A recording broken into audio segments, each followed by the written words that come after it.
Ross, the first quarter in particular, how do you sort of explain what happened there? Well, I think it's easy to explain. I thought West Coast were very good. They won the ball, they spread hard, the intensity, for whatever reason, was outshining ours, and I thought they were really effective.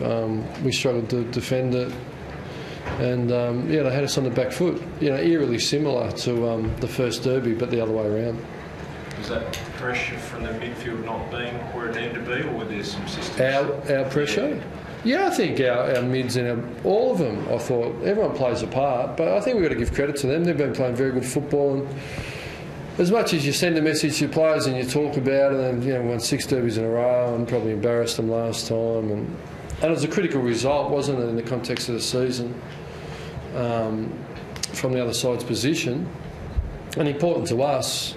You can hear the message, but sometimes do you feel it? So we get some valuable reminders how harsh the AFL jungle is. Was Luke's loss yesterday important, given how well they caught him, how well they marked inside 50? Oh, look, I'll be disappointed. I think Luke would have struggled to defend some of that stuff. How it was coming in, I thought it sort of flowed in. I think to sum it up, we created opportunities, probably not as slick, but they scored really quite easily, and off our opportunities, they defended it really well, or we slaughtered it with a drop mark, miss handball, or miss kick. So you get what you deserve in this game, and we got what we deserved today. Ross, we really want to ask you about the Alex Silvani incident. He went on report. Did you see it? Did what you have happened? any take on it? For striking. He's been reported? Yeah, well, there's two things. One, something's before the tribunal.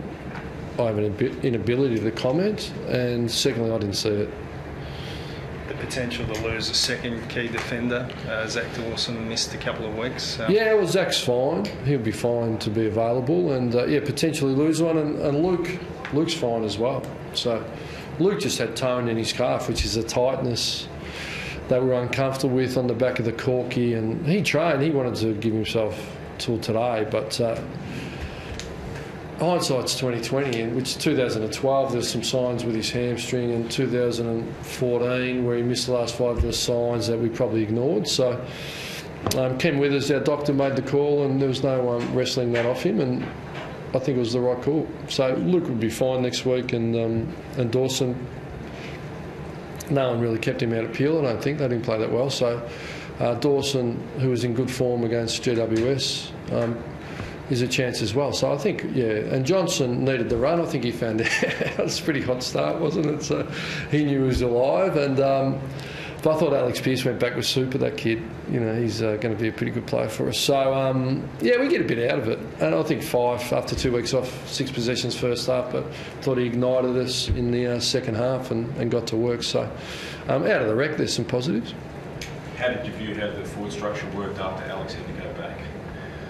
Yeah, I haven't really thought about it. I don't know. I know we're better in the second half, particularly the last quarter. But it's a bit, when you do what they did, you've got to expend a lot of energy, and clearly we didn't match that, so we had a bit more energy to spend. And I think maybe one moment we thought we might be a sneaky chance. Do you know what I mean? I think it might have been the Walters one, and then we gave a cheap goal away. I think it would have got to 18 points or something. I did. So but I'm not too. We'll have a good look at it overall, rather than just with Alex Pearce. Was there any sort of complacency anyway, given the comfort level that you have by sitting so far on top of the ladder, and then a side goes? No, I can only talk for myself. My aim coming here, and that's why I sit here disappointed, was to measure ourselves against one of the benchmark teams. So clearly, look, in the first half I thought we had entries and general play stuff, but they scored pretty. I think they had 4 inches, kicked 4 goals. So I thought we gave away some undisciplined free kicks. So why do I sit disappointed? Because I would have liked us to play better against a quality opposition. But I think we saw enough at times to think our best is still pretty good, and thereabouts. So that's why I can't comment on what the players are thinking and whether they're complacent or not. But I know I'm not. No, I don't normally buy into it, but a 20 free kick count to West Coast at half-time, 7 to you guys. You've touched on the discipline. Yeah. Do you think that contributed to that, for instance? It'll be an issue from fans in the next few days, Well, I think the fans should move on. I thought not from my end. I wasn't sitting there. And look, I don't drill in that much. And yeah, I think when you're second to the ball and you're pushing in the back and you're a bit desperate and trying to catch fleet-footed people, you give away free kicks. So yeah, I'm pretty comfortable with it. Ball use has been an ongoing thing. How did you view it today and moving forward into the next? Yeah, well, I think I touched on it. I was disappointed, really. I thought missed targets, kicked over Pav's head, wide, short. I thought they were pretty slick. But I was watching the pre-game warm-up. They didn't miss a target on the lead and handballed off and kicked goals. So I thought, oh, that's a good sign. Then I looked at the other end and it was a little bit sloppy. So, yeah, you've got to get the fundamentals right. Yeah, we need to improve. You talk about Hawthorn being the benchmark. I know that you went over and shook Adam Simpson's hand straight afterwards. Yeah. Where do you see that West Coast sit in the pecking order on Well, I think they sit second on the ladder. Do you know what I mean? Yeah, I think out of respect, I think, certainly they deserve their victory, and I got no problems. I mean, he's played in really good spirit, whatever it is, and yeah, he deserved the victory, and his club did, and we go away and lick our wounds. So that's what that was in the context of where they're at. I think the ladder tells you where everyone's at. It's about consistency, and then they will move on for this game pretty quickly, but we need to learn some lessons, and I think it's a significant result for them without really knowing. Do you know what I mean? I think it helps them shore up second for the moment. Sub Michael out. Were you surprised at how quiet he was, given his consistency over the years? No, he's normally pretty good, but he wasn't touching it, and we needed to do something. I thought Crosby gave us a little bit of bite in life. He's a proud player, Mick Bowler. He won't like it, but that was the call, and it was really selection, but threw it up was an obvious one to me. So it's purely selection, no injury concerns with Mickey Bowler? No, none whatsoever. Have you got any injuries out of the game, Rob? None. Ross, are you concerned at all with this result and the one against Hawthorn a bit earlier, your immediate rivals that you've come up a bit short against? Yeah, it's not ideal, is it? Not ideal, but it's about playing your best footy at the right time. We know that. So we need to improve. I thought there's some signs. I think when we got to work and we could challenge them, and we'll get some really valuable... You learn a lot out of your losses.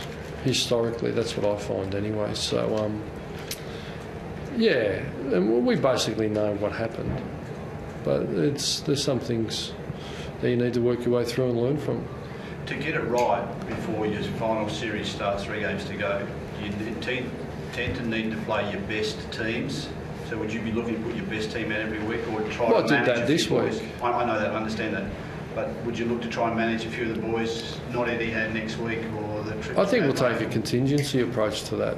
So as each week arrives, we'll make those decisions like we did this week. So there's certainly no risk taken with McFarlane. If it had been grand final, he would have played, and probably the first final he would have played. So it's a contingency approach, week by week. As we get the information, we'll gather it all together and make informed decisions. But it was great to get Michael Johnson back. Dawson will be available for selection. McFarlane will be. North have really got a lot of tall forwards, and we'll go away and have a look at it. Even Pav touched on through the week about maybe the surface. Was he talking about Etihad? Do you boys have a bit of a concern about the hardness of the surface there? No, not that I'm aware of. Thanks, Rob. Thanks, Scott.